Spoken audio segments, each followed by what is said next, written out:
Welcome to the Fitgenes podcast with Dr. Sam Shay, DC, functional medicine certified professional and Fitgenes certified practitioner. Your genes are your most powerful blueprint. It holds the story of how your body truly works. This show is here for one reason: to decode your DNA, making genetics practical, guiding you towards your best nutrition, exercise, and lifestyle choices. Whether you're a health seeker, a lifelong learner, a practitioner, or a health coach ready to go deeper, this is your place to make sense of genetics. Together, we'll cut through the noise, turn data into insight, and help you communicate with confidence so you can create real change in yourself and in those you support. Each episode breaks down complex genetics into clear, usable frameworks you can actually apply.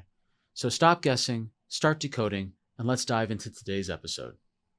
So welcome to the Fitgenes podcast. My name is Dr. Sam Shay. I'm here with Mikayla and, of course, Lily. Hello.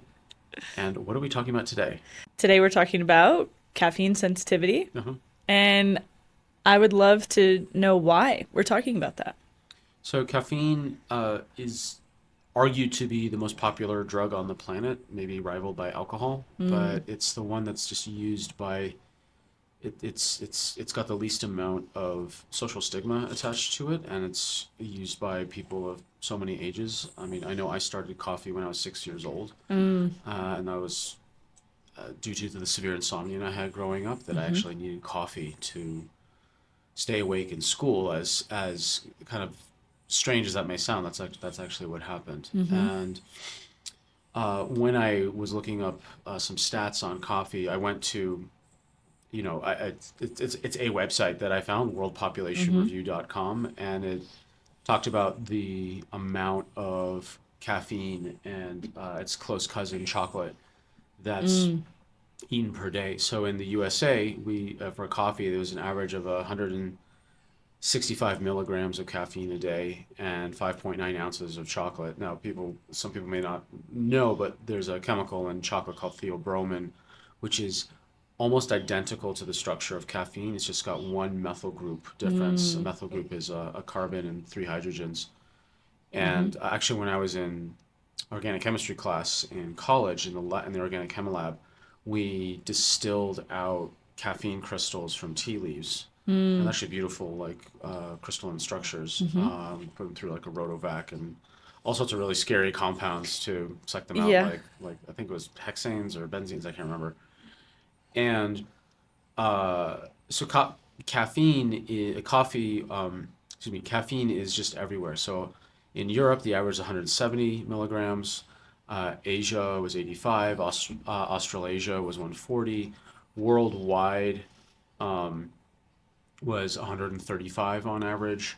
And then tea, it really depends on the country. So in the US, while we had coffee at 165 milligrams a day, caffeine from there. Tea, the average was 40. In Europe, the average was 35 compared to coffee at 170. But in Asia, there's way more caffeine consumption through tea at 120 milligrams through tea as opposed to coffee. And for people who don't know, 165 milligrams, right? What is that related to, let's say, a cup of coffee or espresso shot? A strong cup of coffee is like like an espresso is about 100 milligrams plus or minus. Instant coffee is about 60 to 80 per cup, or 250 milliliters. I mean, there's the different caffeinated products have descending amounts of caffeine. So, black tea has between 25 and 110 milligrams per cup, depending on obviously what variety of black tea. Oolong tea can have between 50 and 75. Certain energy drinks can have 85 milligrams or much higher. I mean, you got those, what were those 4-hour energy, 5-hour energy drinks or something that were just insane amounts of caffeine. Chocolate has, in terms of theobromine, like dark chocolate can have somewhere around 40 milligrams per 100 grams of chocolate. And Is that related to the percent cacao? specifically? Yeah, it is. So like Okay. milk chocolate has 20 milligrams approximately per 100 grams. These are just round numbers just to give perspective. Yeah. So when you see the average amount of consumption of caffeine in the US is 165, you're looking at approximately 2 cups of instant coffee a day. And I know people that have way more than two. A pot or two. Yeah, like a pot or two. It's not a cup, it's a pot. And when so we're talking about caffeine simply because it's everywhere. And what people don't realize is that there is a meaningful percentage of the population that can have what's called caffeine-induced anxiety and depression. And I know when I was growing up, I suffered a lot from anxiety and depression, and I also drank coffee starting at age 6. Now, there's a really fair argument to be made that there were many other reasons I had anxiety and depression, Right. like the violence at school, gaslighting at home, highly inflammatory diet from standard 80s breakfast of boxed high sugar chemical laced cereal, or if I had any type of bread product, it wasn't butter, it was I can't believe it's not butter, so it's just like hydrogenated inflammatory spreadable inflammation basically on a I also was having that. yes I know. So Yeah. it's amazing we're still alive. Yeah. We ate in the 80s. Yeah. And then drinking like a whole thing of orange juice, was just basically just pure sugar, which causes its own inflammatory, not to mention all the pesticides that were in the orange juice. So I'm certainly not saying that caffeine was the only source of my anxiety and depression. However, it was a meaningful contribution precisely because genetically I found out I have a really bad gene combo for for exercise, caffeine-induced anxiety and depression. So this affected me deeply. In fact, it was one of the biggest discoveries that I found when I ran my own genetics profile, that I was uniquely not suited to metabolize caffeine from the 3 genes we'll be talking about, the ADORA 2A1, the CYP1A2 gene, and the COMT gene. I have variations in all of them, which makes it hard for me to metabolize caffeine, and then can create this much more anxiety, and then the drop into depression afterwards when the energy spike from anxiety drops off. Then suddenly I'm left kind of vulnerable to all the adenosine buildup that makes one just suddenly really tired after the caffeine. The caffeine molecules suddenly are no longer activating on the receptors. So the thing about the importance of caffeine is that it's not benign, that there are people that, like myself, and at least 10% of the population is sensitive to caffeine. And my life drastically changed for the better when I finally got off caffeine, and I wasn't having such high spikes of anxiety anymore, and I wasn't crashing into these low bouts of depression as much anymore. Was that a confronting finding that you maybe experienced some denial with at first? I'm just thinking about other practitioners or clients maybe hearing this. I had denial for 30 years. I was like, oh my God, we're human. If I make it bulletproof, I just shove enough coconut oil into it or enough cinnamon, it's bulletproof. No, I was kidding myself. I had the most complex bulletproof coffee thing. I put in coconut oil, I put in coconut milk, I put in cinnamon, I added salt, I added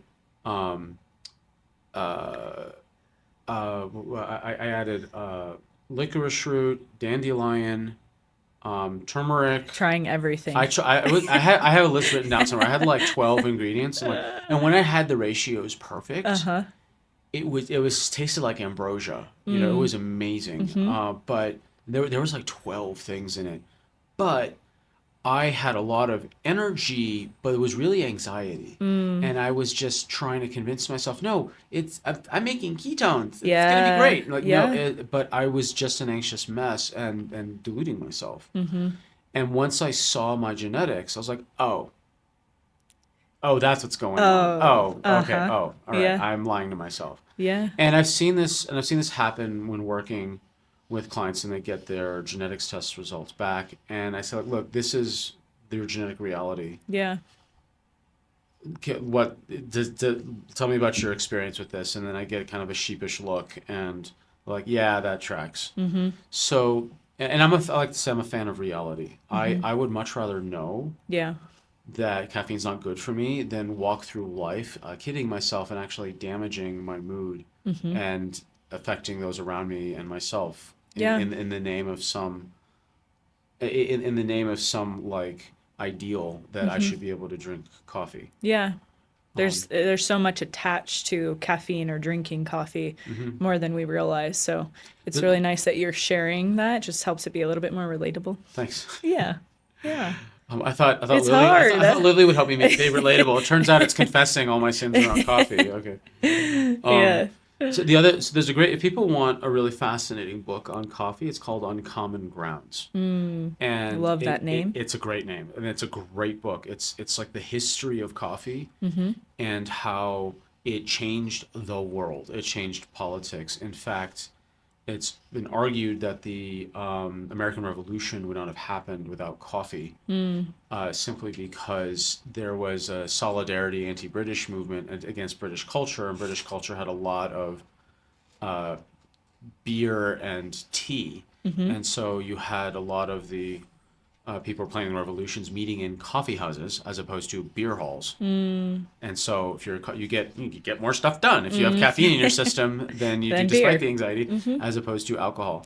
Yeah. So coffee has and then it was like at the beginning of each chapter he talked about I had a quote about a famous person in their relationship with caffeine.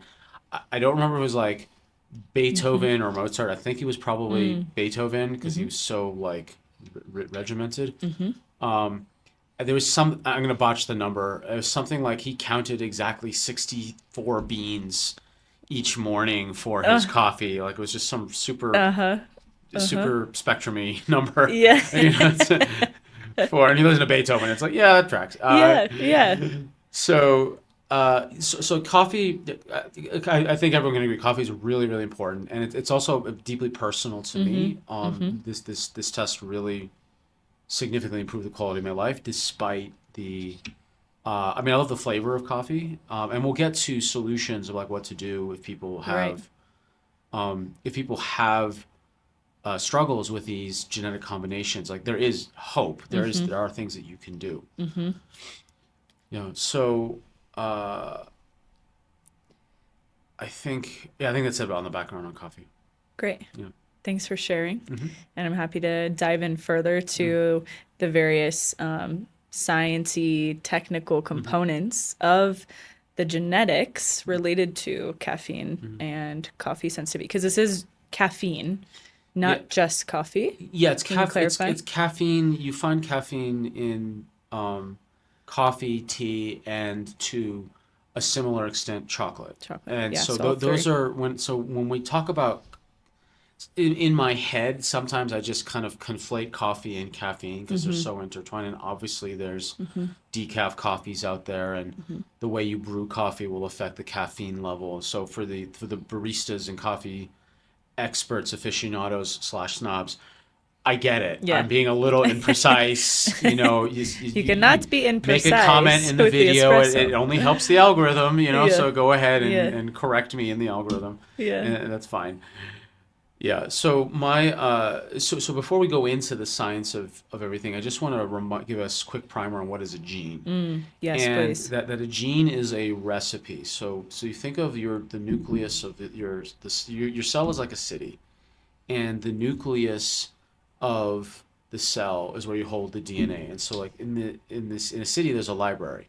So the way to think about the nucleus is that it's the library that carries all the instructions to how to run the city. And the library, the nucleus has shelves called chromosomes. On the shelves there are books. These are bands on the chromosomes. And then in the books there are pages. So you open up a book, lay it flat. You got one page on the left, one page on the right. Those are the recipes. That's the genes. So you have a recipe. You open. It's a strange cookbook in the sense that you're trying to make the same thing on both copies of the recipe. But one copy of the recipe came from mom on say like the left page. One copy of the recipe came from dad. Let's call this the right page. And mom and dad can have the same versions of the recipe, or they can have different versions. And if you each have, you're both given the good version, and you just open the book and it's got the good versions of the recipe on both sides, then you make the correct recipe and you get the most beneficial and the best recipe out of it. If you've got one bad copy from one parent, one from the other, in this case, it doesn't matter from which one, then your recipe doesn't come out right because your body's kind of making a hybrid of like the two sides. And then if you got two bad copies of it, then you got a really bad version of the recipe that's the least beneficial of the recipes. So now if you've got two good copies, that's what we call the green dot. It's a traffic light system. You've got a green dot, which means it's the most beneficial functionally for the gene. Like it's going to produce the best result. If you've got a good copy and a bad copy, then that's a yellow, like green, yellow, red, like a traffic light. And then a red is two bad copies. That's going to be the least beneficial. Now, just to be clear, that a yellow dot conceptually doesn't mean it's the average, it's okay, it's in between, it's meh. It's almost always like closer to the red side of the spectrum than the green side of it. And in a recipe, like you can have a recipe come out really good, or if you like mess it up even like a little bit, like it comes off tasting weird. Like if you add just a little bit too much salt, it's like you know? Or you switch the flours, used corn instead of almond, it's going to have a different taste. Totally. And taste, all the things. Yeah, taste, texture, all that. So like if you, minor changes in a recipe can have major effects. So it's best to think of a yellow dot as not good. And you want to take yellow dots very seriously. It's a really good clarification. Yeah. Thank you. And so the differences between the green and yellow dot are between one version and the other version, the green, yellow, red, is that you've got the two different versions. But what does that actually mean? Is that you've got a SNP. It's called a single nucleotide polymorphism, which means you change out one of the letters of the genetic code, which then changes the protein that's made. Proteins are made from the genes because there's like a three-letter, there's a genetic alphabet, and there's three letters that then create a certain protein. If you swap out one of those letters, it can change what protein is made. It's like in a recipe, you swap out almond for corn. That's a very, very big switch as opposed to changing the word the to that. Yeah. Like you're going to figure out it's such a trivial change that it's actually not really going to do anything. But if you change certain words, it's going to change everything. Like instead of adding, you're adding 6 ounces of something, it's 6 pounds. Very different. Big difference, very, very big difference. Yeah. So that's how to best understand how some changes in genetic code will do basically nothing. Yeah. Some will change a lot. Some will change a little bit. But the ones that we're looking at are the ones, the yellows almost always really mean it's a big change from green to yellow. Yeah. Great.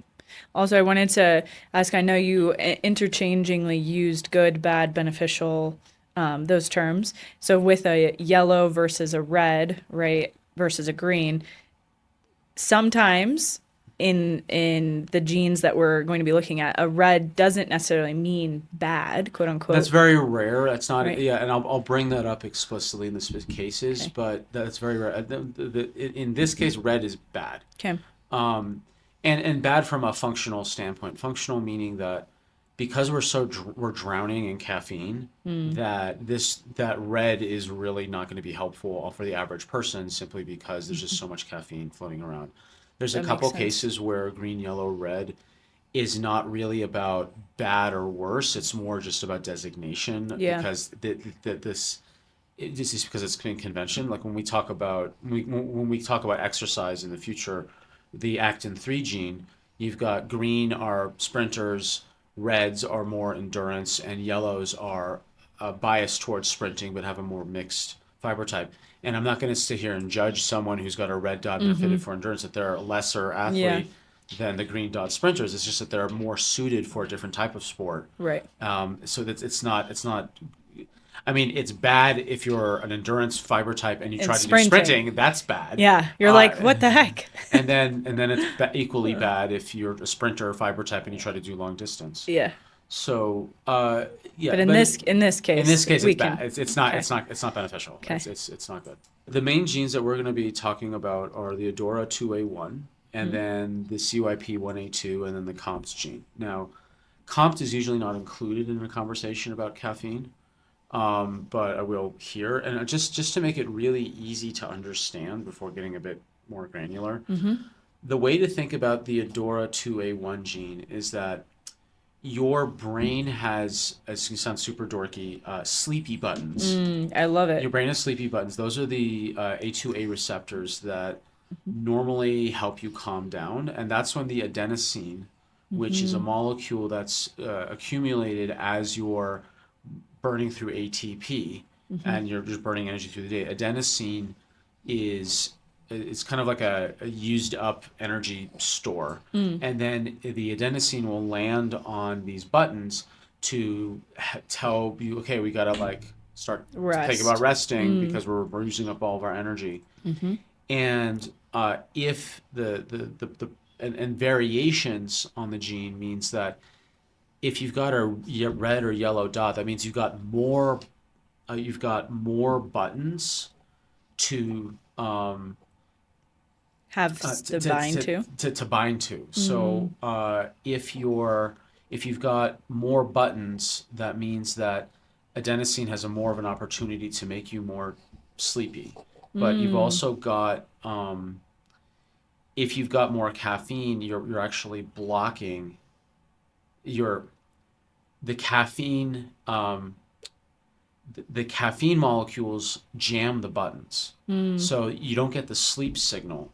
It's like you're like being forced awake, which is pretty much what caffeine is doing. It's forcing you to stay awake. So your caffeine doesn't give you energy. It actually blocks tiredness. It's a false signal. It's not actually real energy. It's covering up the natural fatiguing signals. And that's the lie about caffeine. It gives you energy. It doesn't. It just masks fatigue. Yeah, which totally makes sense. Yeah. And it can absolutely lead to that adrenal fatigue picture if you are constantly go and not actually taking rest because you're not able to listen to what your body needs. So yeah, and just to kind of clarify on the term adrenal fatigue. So adrenal, just for those, some people kind of object to the term. Really, technically, it's called hypothalamic pituitary adrenal axis dysfunction, which is way more complicated. Super fun Scrabble words. You can't even fit HPA, on the board. To abbreviate. Dr. Wilson coined the term adrenal fatigue not for the scientific papers, but as a term to explain the symptomological picture of his common patient. So, like, is there a scientific term called adrenal fatigue? That term is basically blackballed in the scientific literature, but you can literally go into PubMed, put in adrenal fatigue, to find maybe 6 articles from Europe, and that's it.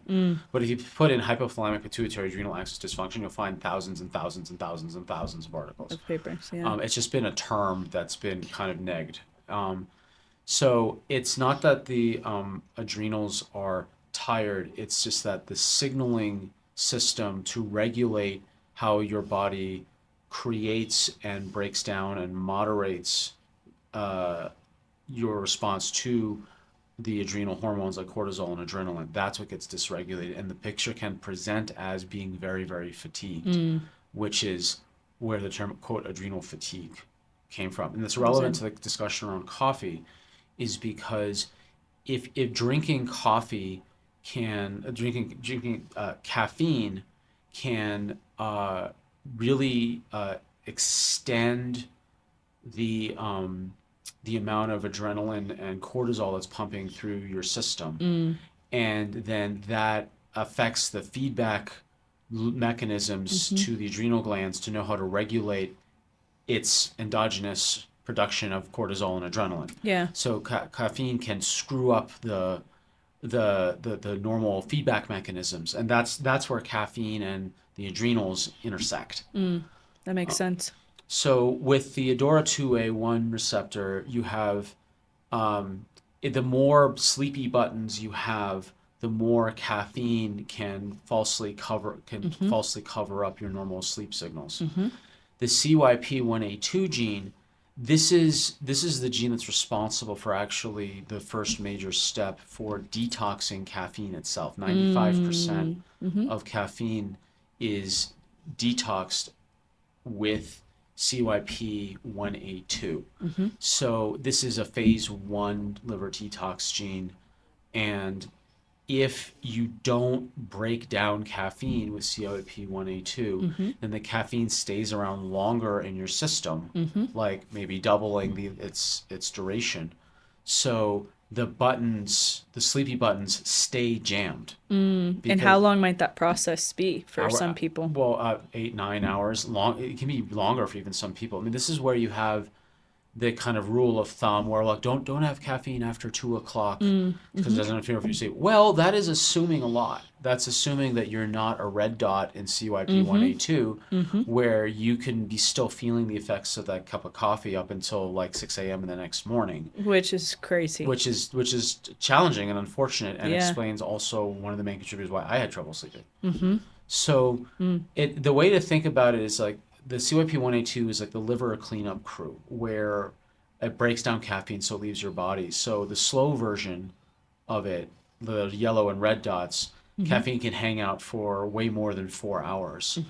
And basically you're blocking the sleepy buttons nonstop. And it also creates kind of a more constant enduring stress on the brain. So we've got the Adora 2A1, which is the number of buttons. You've got CYP1A2, which is how long does the caffeine stay around to jam the buttons. Then you've got COMT, which is not directly related to caffeine metabolism, but what it does is that COMT breaks down dopamine and adrenaline, things that are released, from caffeine, happy, excited chemicals. So if you have a COMT variation where you're slower, so green dot means it's a fast COMT, yellow, red is a slower COMT gene, which means you got more, you can break down adrenaline and dopamine faster, meaning you're not as stimulated. If you've got a slow COMT, a red and yellow dot, that means that dopamine and adrenaline stay around in the brain longer, so you're like amped for longer. So you've got this like triple threat, which I have, and it's frustrating. I have too many sleepy buttons, meaning that the caffeine will just numb out the sensations to fatigue. I can't break down the caffeine so it lingers around longer because I have the variation, the CYP1A2 gene. And I can't break down the dopamine and adrenaline fast because I have a variation in COMT. So it's like if I have too much caffeine, I'm just like, and it's all three together is like an anxiety rush with a depression crash, triple threat, hat trick combo. Which so many people I feel like struggle with and really or even just one or the two of them, like you can really. And then there's people that this is some people who they like literally have an espresso before they go to bed, and I'm like, are you human? I don't even know anymore. So with those people, when they say I can have an espresso and go to sleep and I sleep fine, what do you say to them? Genetic reports are powerful, but only if you can actually interpret them and your clients can really understand what to do and in what priority.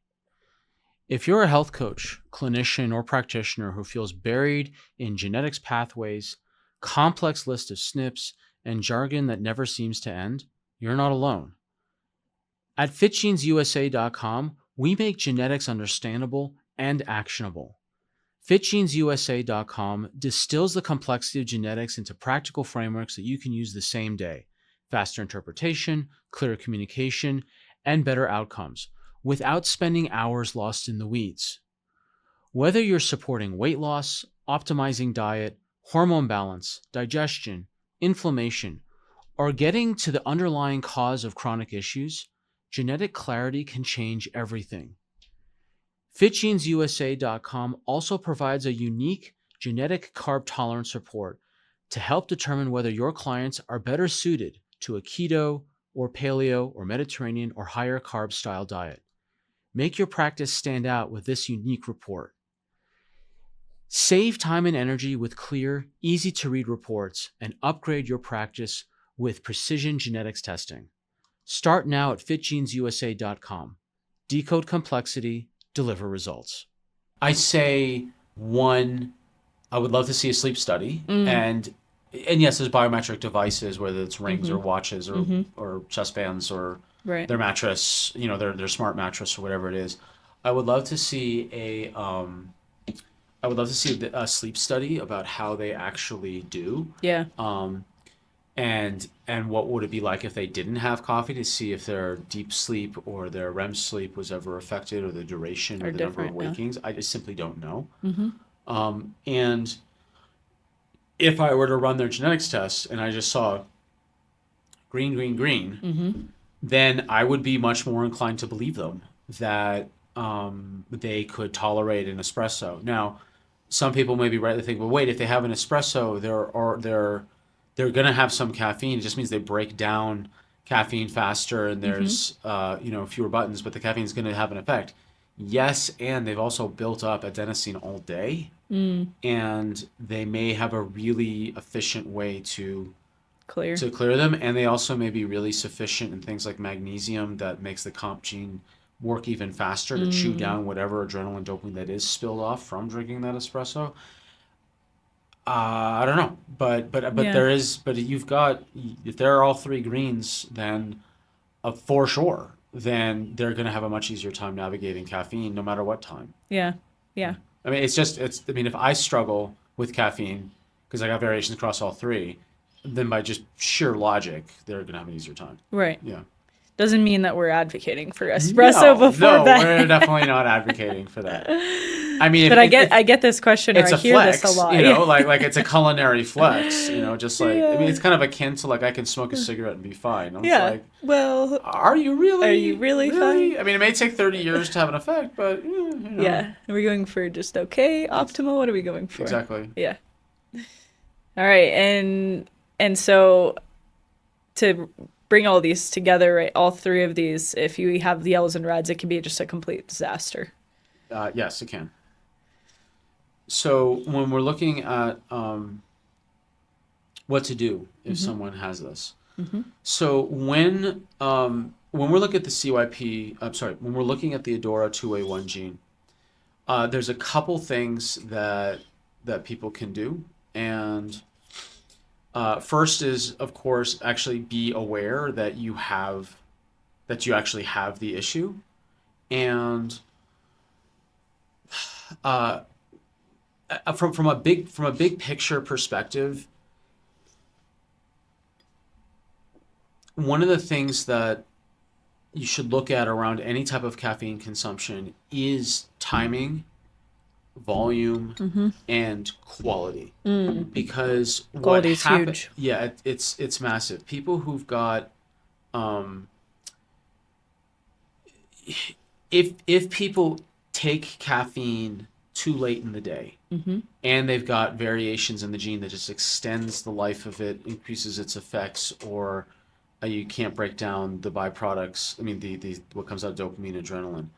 It's going to affect you. So one is to have it earlier, have less of it, and then with quality, there's a separate issue where if you get moldy coffee beans or moldy tea leaves, then you're having an additional problem of mold being introduced to your system. And the U.S. in particular has particularly notoriously poor quality standards when it comes to coffee.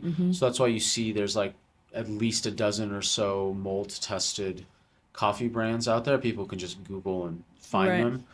And it's really ideal if people did focus on mold-free coffee, because the mold on coffee can be really nasty and create its own inflammatory responses and its own immune responses that can also cause jitters and depression, because you're creating just like this wave of inflammation that's causing a lot of problems. And just as a little aside, it doesn't have to be like like you see the mold on the coffee. Like it can be No, microscopic, invisible. It right? can be absolutely Yeah. invisible. So checking that is really important. Yeah, and that's really the only like major intervention around the Adora 2A1 is just like cut the volume Yeah. because it's the Easier said caffeine. than done for some people. That's true, you Yeah. know, like, and then I mean, because if you cut the volume, then you're not going to be stimulating the buttons, Yeah. and then you're relying on your other genes to break it down. So cutting the volume is pretty much the main thing for the Adora 2A1. Then for the CYP1A2, that's the one. That's the one that detox. It's phase one. That's one that detoxes 95% of caffeine. So there's the thing to do is to like speed up that enzyme to make it work faster. So the things that increase CYP1A2 are, and this is ironic, is actually, and I'm not recommending this, but it's just a fact, is smoking. Now, it may be one of the reasons why smoking calms people down.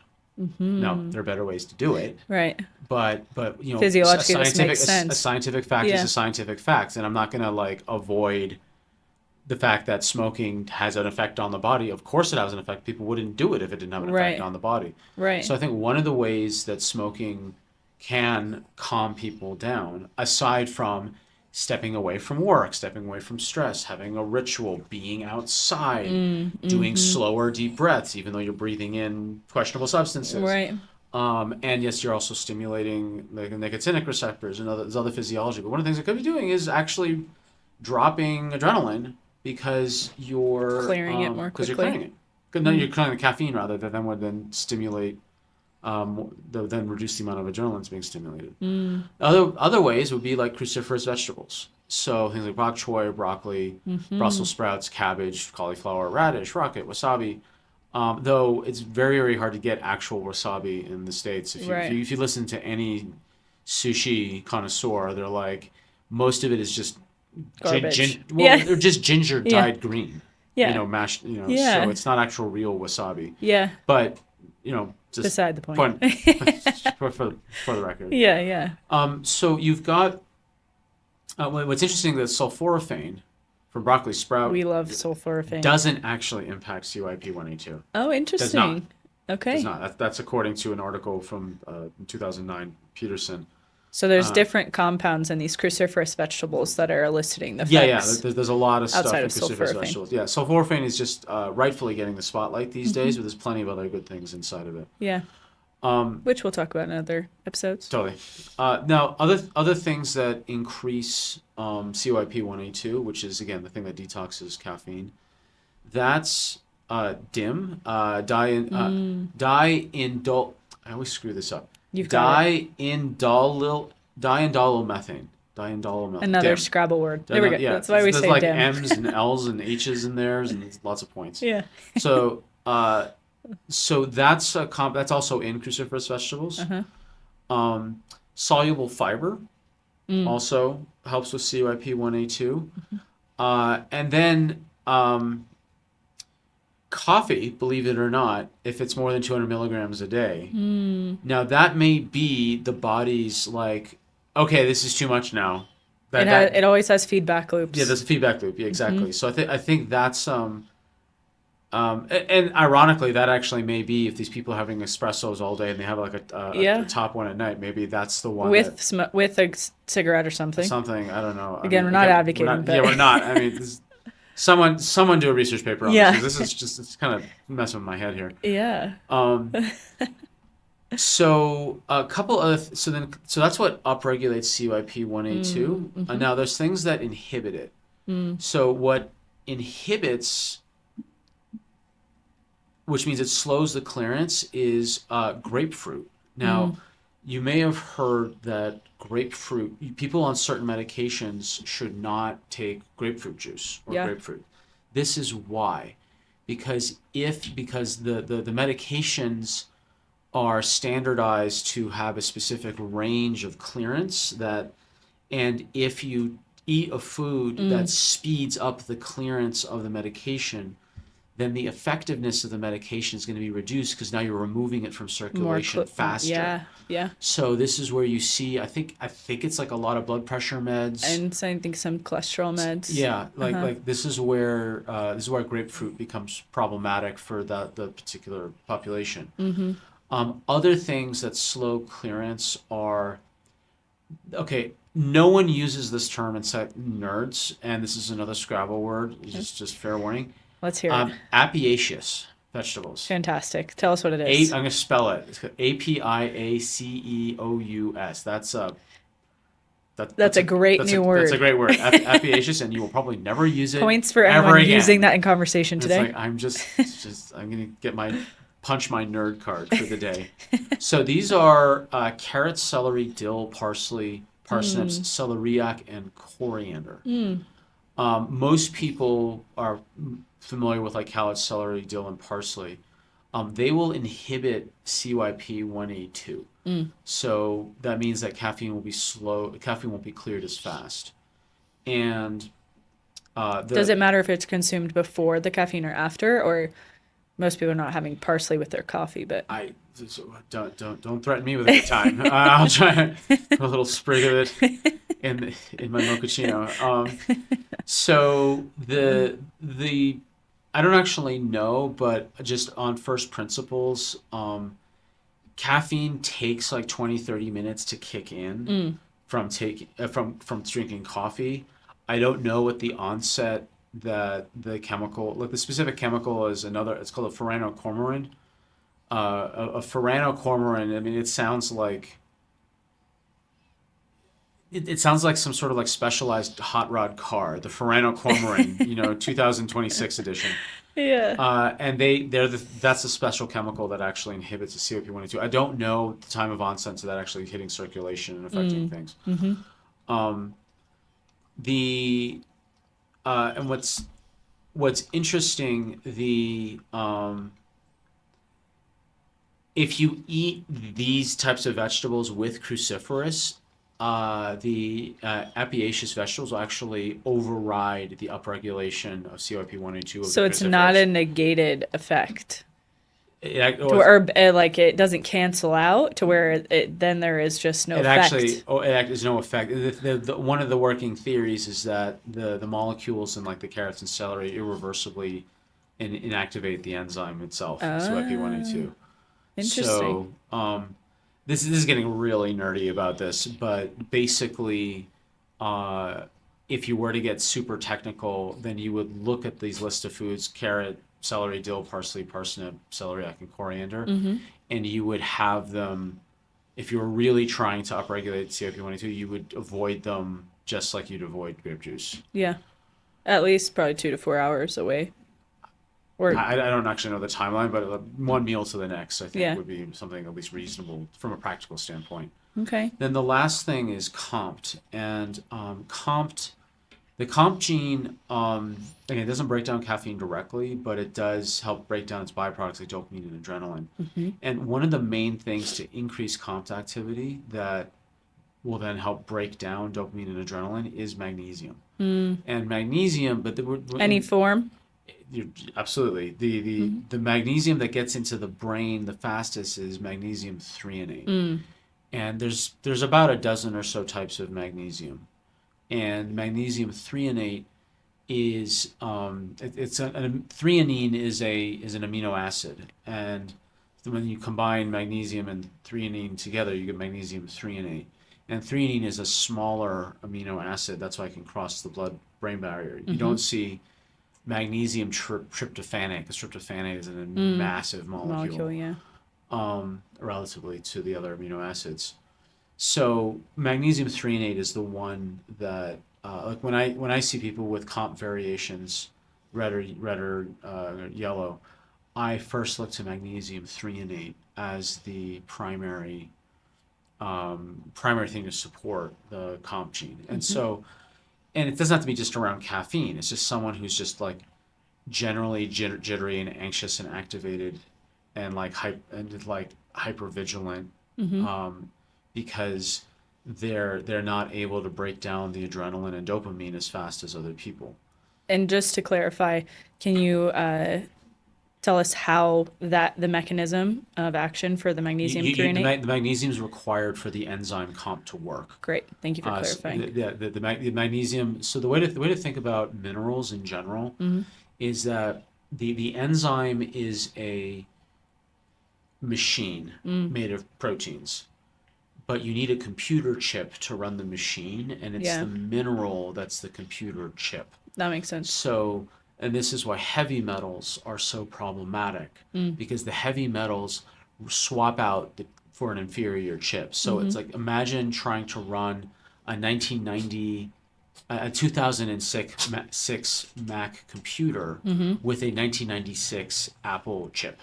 Wouldn't work. Well, at best it'd be slow. I mean, it'd be really at best. slow. It may not work at all. At best, it'd be super slow. Yeah. That's what heavy metals do. Heavy metals are swapping the chips for worse chips. Yeah, that totally makes sense. And it's the best metaphor I can come up with. Yeah. Makes sense. Then with COMT, there's also some things that can inhibit it. Now, ECGC from green tea, which is problematic because now you're adding caffeine, and now you're slowing rather the breakdown of adrenaline and dopamine from the ECG in the green tea. Coffee also inhibits the COMT gene. Another feedback. So you're creating more of this windup. And then also quercetin inhibits COMT. So for some people, quercetin's really good for dealing with like histamine and a bunch of other stuff. Inflammation. But, there's also consideration around the COMT gene that, I maybe then like just take quercetin more at the beginning of the day, not the end of the day. Yeah. If you're concerned about your COMT gene being affected. So. And I'm sure a lot of people are taking, multiple of these nutrients or, stimulants, and it's just having all kinds of effects on them, which makes the anxiety, depression, jitteriness, dysregulated mood so much more confusing, I think, for people. Totally. Yeah. So that's really the big picture on caffeine sensitivity. And we've got those 3 genes, and if people have variations in the gene, they're much more vulnerable to caffeine. And it's really, really important people know what these are, and then you can have some strategies built in. Everything from, if it's a COMT gene, it's magnesium. If it's the Adora 2A1, you're looking at cruciferous vegetables. Adora 2A1 is merely reducing caffeine. The CYP1A2 is the cruciferous vegetables, as an example. And then always looking at timing, quality, and volume. And then there's some other things that people can do. Is that just like if they're worried about, okay, well, if I can't do caffeine anymore, what do I do? And if you're a red or yellow dot. Red or yellow, yeah. And coffee alternatives include like dandelion and burdock or chicory. There's plenty of tea companies. Any health food store will have a dandelion, chicory, and or burdock combo that has, I'd say, like 70 to 80% of the flavor of coffee without the caffeine. And for some people, it has to be 100% or nothing. I'm like, fine. For the rest of us, 80% I feel is acceptable. Now, a word about decaf. So decaf still has some caffeine in it. And I decaffeinated tea leaves, literally in organic chemistry class. And there was some funky chemicals. It was like using hexanes and like Rotovac machines. And it was like, wow, that's really toxic. Wow, that looks terrible. So there is something called a Swiss water method for decaffeinating, which is much safer because it's not relying on organic solvents. Yeah. And other things that you can do to help with mitigating the effects of caffeine is like making sure that you have, the rest of your life has exercise, clean diet, sufficient minerals. There's even some coffee companies that add in minerals back into the coffee. Yeah. Simply because, I mean, if anything, like you add magnesium, yeah, it's going to help your COMT gene, assuming it's the type of magnesium that can cross the blood-brain barrier. Right. So there are things that you can do, like if you're reducing, there's charts of, I know in the Fitgenes report, it provides a chart of things of decreasing amounts of caffeine, like uh, shots of coffee down to espresso, then instant, then ice, then black tea, then energy drinks, then oolong, green tea, white tea, then the various types of chocolates. So like you can just reduce by looking at what are some of the different versions of caffeine related foods, then you Yeah. just switch them out. And that honestly might be a good first step for people, especially if this is challenging. Totally. Yeah. Yeah. So what other questions we got for caffeine? Any of the roadblocks that people might run into if they are, a red or yellow, outside of anything we've kind of hit on, anything that comes to mind? Well, there's the social aspect to it. Some people may feel awkward not having a coffee. I mean, I know when I lived in Yeah. Australasia, there was like, oh, go have a coffee. Like having a coffee was a social. Like in Wellington, like there was literally 3 coffee shops right next to each other, and all of them Yeah. had different specialties, and like they were full all the time. Yeah. Like it's just a coffee culture. Which I feel like it is the case here too in Colorado where we're at. Yeah, And in then a lot of places in the world. a lot of places are coffee cultures. It was just particularly concentrated in Wellington's known to be a coffee capital. It's just and if that's part of the culture, I mean, it's no different than a drinking culture in Yeah. other parts of the world. True. So like, what do you do? And this is where asking for decaf, and if you feel like you're embarrassed in asking it, most coffee places will let you order ahead of time through an app or whatever. Or you say like, hey, I can't have caffeine because I blame my parents. Literally, it's my genes. Yeah. Yeah, make a joke out of it. Exactly. Yeah. The other things that roadblocks people can have is access to high quality coffee, Oh, yeah. and that it's mold free. Yeah. Other blocks are that some people can have really nasty withdrawals, and I don't have any pat tapering schedules or recommendations for people, but the withdrawals can be deeply unpleasant, and one of the ways to prep for withdrawals is to prep for the withdrawals. Yeah. And Like so just knowing ahead of time. It's understanding that helpful. your ability to concentrate and focus and be present may be severely limited, and then making sure you have really good nutrition, like have extra magnesium and other things to help you with things that classically can help with migraines and headaches, and plan on sleeping more. Don't make any big decisions. Probably not big social plans. Yeah, social plans and so on. But Yeah. there's the coffee withdrawals can be. I mean, it's a sign of like just how much this chemical was influencing your entire body. And Yeah. what about, I know we And briefly. then also hydration. I forgot. Oh, So if you yeah. drink coffee, what I recommend to people around coffee is that if you're going to have coffee, have at least whatever amount of coffee you have at least that much again in water, as a separate cup of water, because coffee's a diuretic, and you're gonna lose you're gonna dehydrate if you have too much coffee. Yeah, that makes sense. And then I know we touched on this a little bit at the beginning, towards the beginning of the podcast, but for somebody who maybe is really struggling with releasing this, maybe they identify particularly with, I drink coffee, I drink espresso, I love it. It's a part of who I am, my identity, my morning routine. That could be a roadblock, right? And so I'm just curious if you have any other thoughts on helping those people. Well, ego identification with anything is always risky business. Yeah. And so, a change in physiology will do nothing when a change in philosophy is needed. And so, if one identifies with it so much to the point where they begin to spiral and lose their own center of gravity of who they are, then you've got much more problems than just coffee. Yeah. Like that's that's a level of enmeshment that is bordering on addictive or otherwise. Like it's one should be able to not identify with.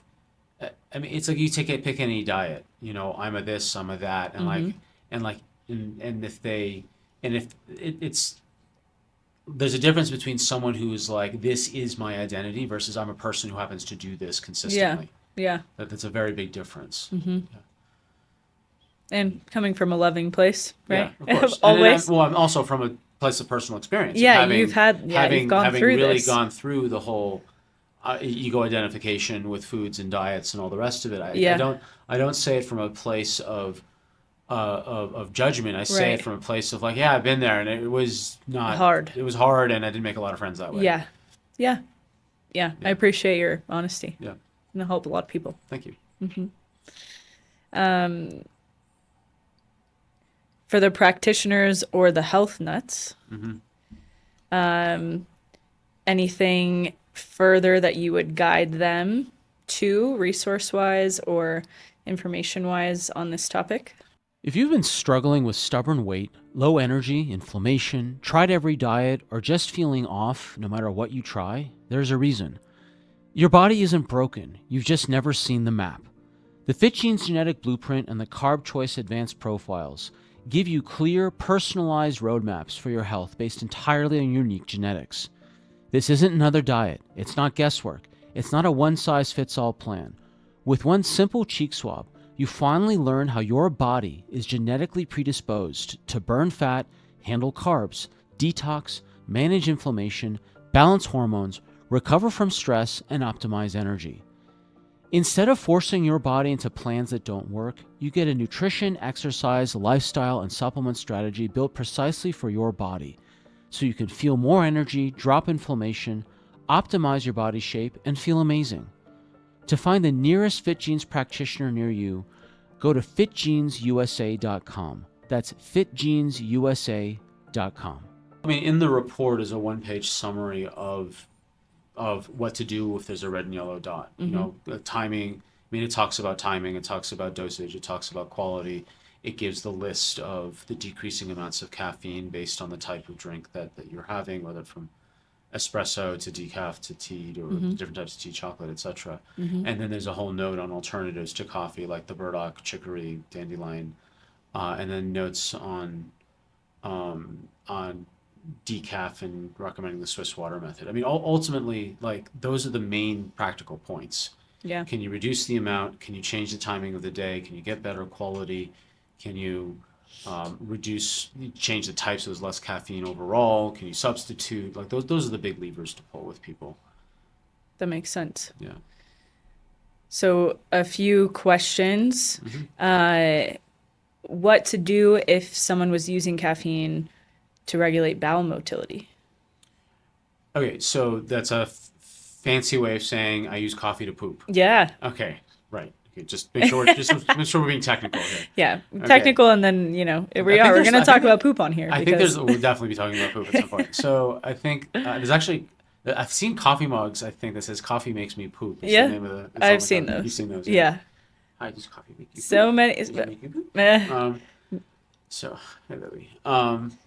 So caffeine's a stimulant, and the same sleepy buttons in the brain are also in the bowel. So if caffeine blocks the sleepy buttons of the bowel will move. The other thing is that caffeine also triggers gastrin and cholecystokinin, which is another Scrabble word, shorthand CCK, to trigger what's called the gastrocolic reflex. So the gastrocolic, so reflexes are named from where they start to then where they go. So gastrocolic is going from, gastro means stomach, colic means colon. So moving from stomach to colon is stimulating the reflex and peristalsis of the intestines to move things further down the piping to the exit. Makes sense. Whereas the chologastric reflex, that is vomiting. It's because it's reversed. Opposite. It's opposite direction. So caffeine will wake up the bowel and then also trigger it to engage in the smooth muscles through the gastrocolic reflex to move things out. So that's why coffee makes people poop. That makes sense. And if someone is relying on their caffeine to poop and they have a yellow or red dot, what would you tell them? So there's a couple.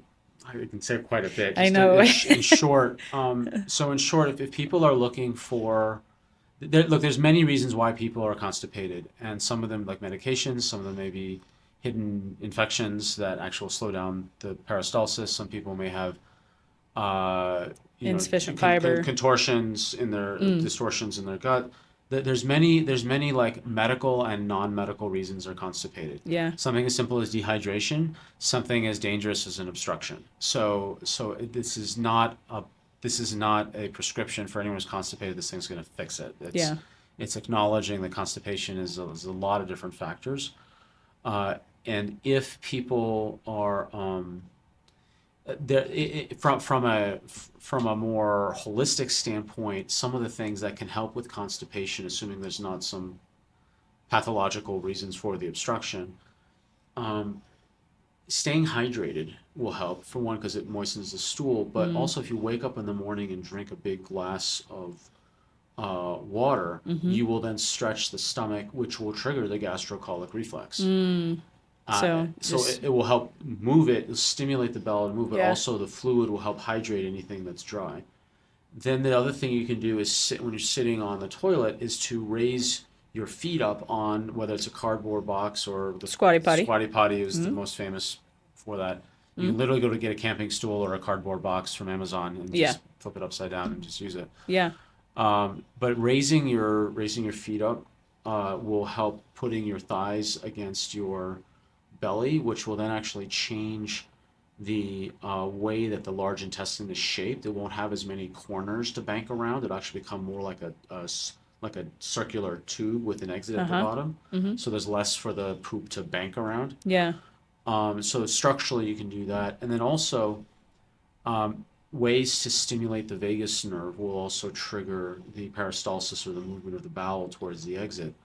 And easy ways to stimulate the vagus nerve, we already talked about one, the gastrocolic reflex. That's a cranial nerve 10 vagus nerve pathway. Another way is to hum. Humming is vagal.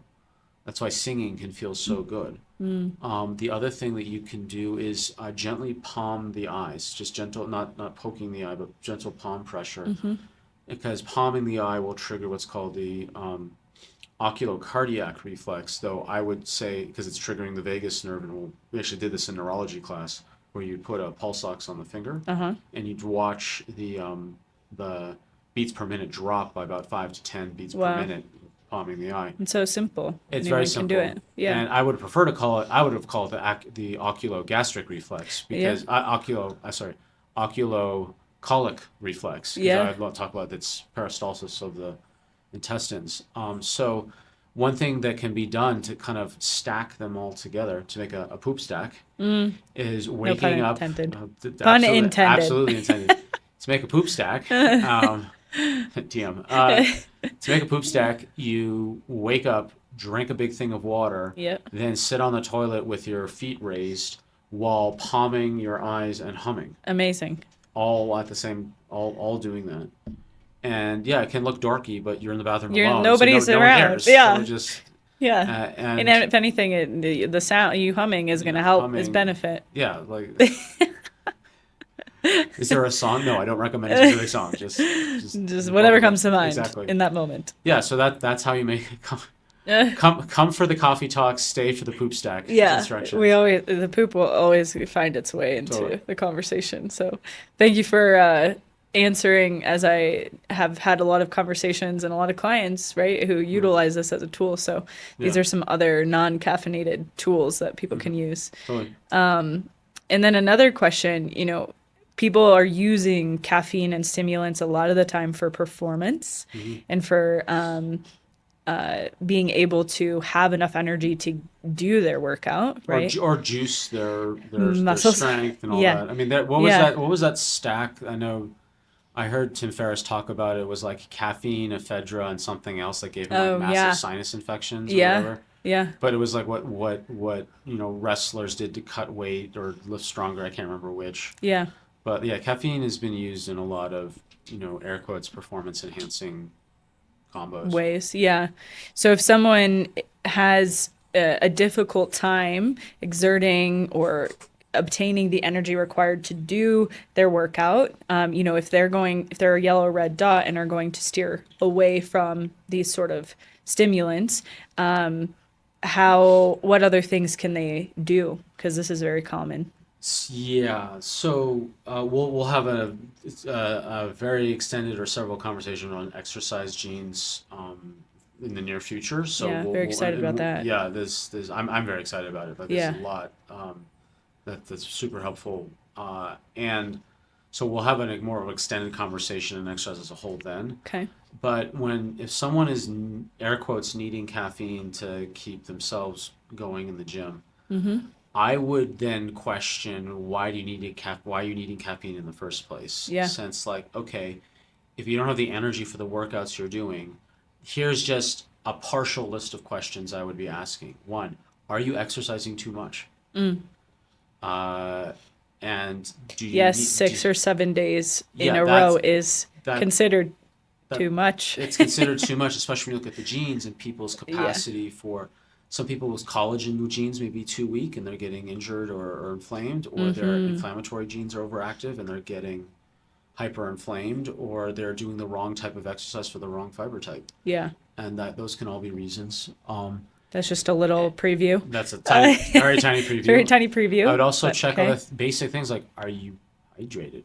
Yeah. Are you hydrated? Also, what's your sleep like? Mm-hmm. Are you just not recovering? Like recovery is its own thing, whether Mm-hmm. it's like body work, walking, saunas, Mineral replenishment. water, Yeah. cold plunges. Oh yeah. Like are you over exercising and under recovering? Are you also lacking calories? Are you trying to cut so much weight you're not eating enough and you're also Mm-hmm. over exercising? Mm-hmm. And then other things you can look at is like, are you like doing exercise because you're bored or you're running away from your problems?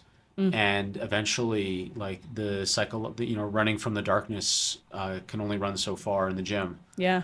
And then it's like the fatigue of trying to hide things is catching up to you, or you see the almost Sisyphean futility of, if I just keep trying to hit my next PR, my life is going to be better, and maybe not. Yeah. Uh, then there's other things like, sure, if you want to get your adrenaline going without music, then do what gym bros do and just turn on the latest remix of the Doom soundtrack. I mean, whatever. There are ways. There are ways, exactly. And the non-caffeine alternatives, like we mentioned before, burdock, licorice, and dandelion root. Licorice, people should be mindful to check their potassium levels, because sometimes you can lose potassium through the urine if you take too much licorice. But Mm-hmm. like there are other caffeine alternatives that can support. But again, like if you're so tired you can't do what you want to do in the gym, then the question is, are you overdoing in the gym? Are you undernourishing yourself or under recovering? Or are there any other variables that Mm-hmm. are affecting you? Not merely what's the better thing than caffeine to artificially spike my performance. Yeah. Yeah. Wonderful. And hopefully that's really helpful for some people. All right, so we've talked about a lot of components of caffeine and caffeine sensitivity. Is there anything else that you would like to share with the audience, or any final thoughts? Yeah, the final thought is you get your genes tested and then really support any clients and patients that may have to get their genes tested, because caffeine is so ubiquitous and people struggle. I mean, literally, there's a book out called The Anxious Generation by Jonathan Haidt. And I mean, he's talking more about social media, Mm-hmm. but I believe there is an ambient level of anxiety and rebound depression that's based on people's caffeine intolerance. Yeah. And people just need to know. They Yeah. just need to know. And it changed my life, and I wish I had the test 30 years earlier. Mm-hmm.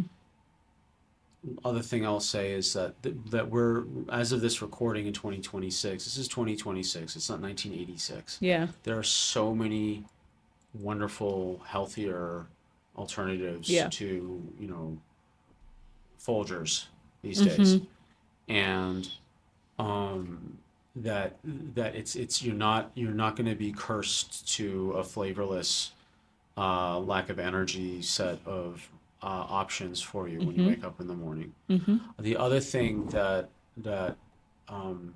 should be considered is that it's probably ideal to not necessarily have coffee the first thing when you wake up, because your hormone system is still kind of waking up, and you'd want to let your own body's natural circadian rhythm be fully engaged before you spike it with caffeine. You want your cortisol is supposed to rise when you wake up, Yeah. and you don't want to interfere with your body's own natural circadian rhythm. So if delaying any caffeine for at least an hour or maybe longer is probably ideal, just to make sure that you don't negatively impact your hormone cycles, or at least minimize the impact.